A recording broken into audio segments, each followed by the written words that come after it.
Hello everyone, my name is Darcy Mueller, and I am a student at Tufts University. Today, I will be presenting on the fates of Edward V, born 1470, died 1483, and Richard, Duke of York, born 1473 and died 1483, otherwise known as the Princess in the Tower. I challenge the narrative that their uncle, Richard, Duke of Closter, born 1452, died 1485, who would also later become the last York king, Richard III, was either completely innocent or an evil, manipulative, power-hungry man who took advantage of his nephew's vulnerability to become king. I will first examine the background of the War of the Roses, then look to see if the princess could have escaped. This will be followed by an examination of the potential guilt of Henry VII and of Richard III, in addition to the motive of Richard III if he did kill the princess, followed by a conclusion and a discussion on how I would like to expand on this research in the future. Richard, Duke of Closter, later Richard III, was the uncle of Richard, Duke of York and Edward V, who were sons of Edward IV, born 1442, died 1483, and Elizabeth Woodville, born 1437, died 1492. Elizabeth Woodville was the sister of Anthony Woodville, born 1440, died 1483, the second Earl Rivers. Elizabeth Woodville came from a lowly Lancastrian family before eventually marrying the York king, Edward IV, and having the aforementioned sons, in addition to 5 daughters, one of whom would become Elizabeth of York, born 1466, died 1503, the wife of Henry VII, born 1457, died 1509. This is the marriage that would end the War of the Roses by uniting the Yorkist and Lancastrian lines and began the Tudor era. The War of the Roses was a civil war in England fought between the House of York and the House of Lancaster that lasted from 1455 to 1487. During this period, the English crown changed hands 9 times. In 1461, Edward V's father, Edward IV, claimed the crown from Henry VI, before being deposed and forced into hiding by Henry VI, then reclaiming the crown in 1471. However, he unexpectedly died in 1483, and his son, Edward V, came to the throne under this particularly turbulent background at just 12 years old. Before dying, Edward IV named his brother, Richard, Duke of Gloucester, Lord Protector of Edward V, until Edward V was able to govern on his own. However, it is critical to note that Edward V had grown up with and trusted his maternal uncle, Lord Rivers, or Anthony Woodville, who, in addition to the entire Woodville family, hated Richard, Duke of Gloucester and wished to see him stripped of his position of Lord Protector. Therefore, it is reasonable to deduce that Edward V also shared these sentiments against the now Lord Protector. These sentiments, combined with Richard, Duke of Gloucester's lack of popularity among the royal council, put him in a precarious position. As a result, Richard, Duke of Gloucester executed Lord Rivers for treason, despite Edward V demanding his release. I assume this was a misguided attempt to ruin the Woodville family name and their influence over Edward V. However, this cemented the young king's hatred of his uncle and worsened Richard, Duke of Gloucester's position. He would only find his position further worsened when Richard, Duke of Gloucester learned that the royal council only named him Lord Protector until the coronation, which was scheduled to be in a few weeks' time. This led to the next set of desperate acts, in which Richard, Duke of Gloucester took Richard, Duke of York to the Tower of London from sanctuary, which he threatened to break in order to take Richard, Duke of York by force if he was not handed over. Richard, Duke of Gloucester claimed that this was so he could join his brother Edward V and help him prepare for his coronation.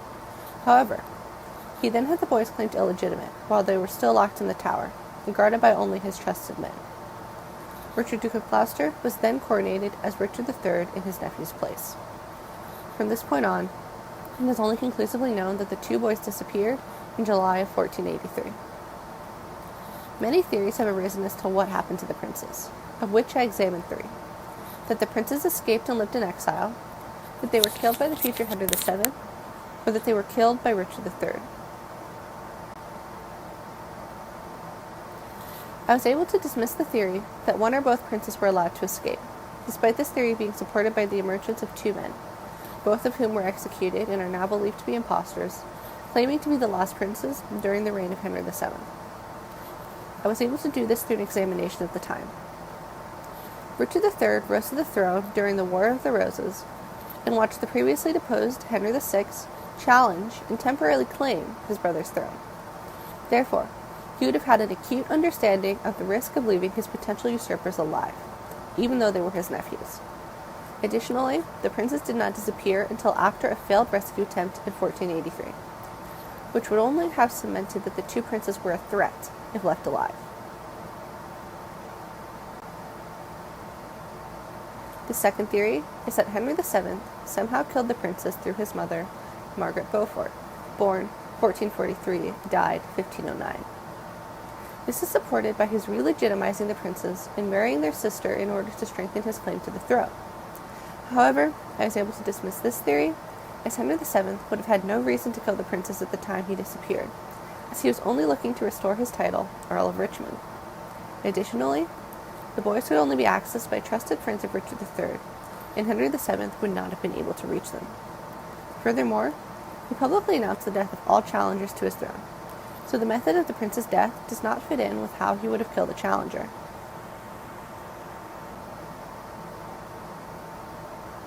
This brings me back to Richard III, where I will further explore evidence of his guilt. It is already established that he had access to the princes when others did not, and likely felt they needed to die after the rescue attempt of 1483, as he was scared of a challenge being mounted against his throne.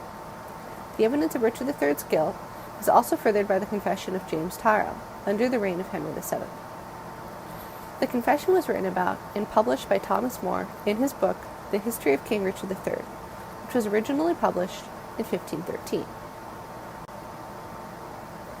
James Taro, born 1445 and died 1502, was a trusted advisor to Richard III. In 1502, Sir James Taro allegedly confessed to the murder of the two princes. While torture could have led to a false confession, his confession is consistent with the timeline of the prince's disappearance and is corroborated by the circumstantial evidence surrounding the prince's death. Sir James Taro confessed to having the princes suffocated, and the skeletons believed to be the remains of the princes showed crust injuries and discoloration, consistent with suffocation. He also claimed that the princes' bodies were hidden below a staircase, and the skeletons that were believed to be the remains of the princes were found under a staircase when the tower was being renovated. Over the course of his rise to the throne, and the disappearance of the princes, we can see clear acts of desperation on behalf of Richard III. These acts include the execution of Lord Rivers, against the wishes of Edward V, essentially kidnapping his younger nephew, Richard, Duke of York, disinheriting his nephews, and eventually ordering their deaths after a failed rescue attempt. Each of these actions were reactionary: killing Lord Rivers after the death of his brother, kidnapping Richard, Duke of York, and bastardizing the princes after discovering that he only had the Lord Protectorate position until the coronation, and ultimately killing them after the failed rescue attempt. And this supports the desperation in Richard III's actions, as he responded to the increasing threats around him. This research concluded that the most of the available evidence surrounding the disappearance of the princes points towards the guilt of Richard III. However, the events leading up to the disappearance of the princes does not show Richard III to be particularly malicious or cunning, but taking bold, and at times ill-thought-out actions to protect himself, despite his lack of popularity.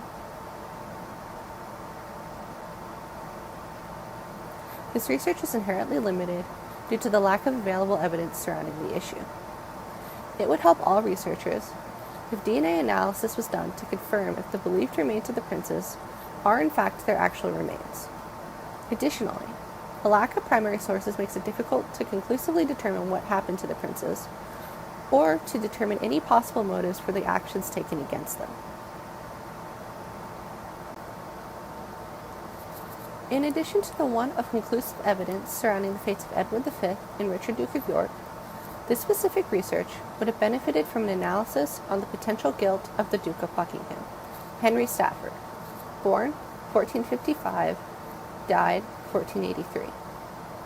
There is a theory that he killed the princes without the knowledge of Richard III, and Richard III later found out and was furious. Some argue that this is what resulted in their cooled friendship.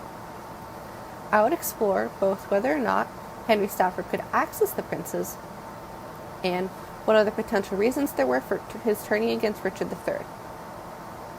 I would also spend more time analyzing whether Thomas More could be trusted without the circumstantial evidence to corroborate the means of the prince's death.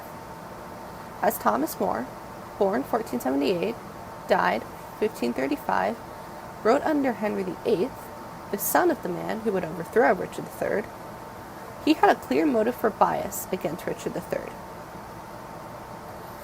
I would also look further into the impact of the play Richard III by William Shakespeare on society, to see if it is truly the reason Richard III has been so heavily villainized throughout history. But overall, I stand by my current conclusions unless new evidence comes to light. Thanks for listening.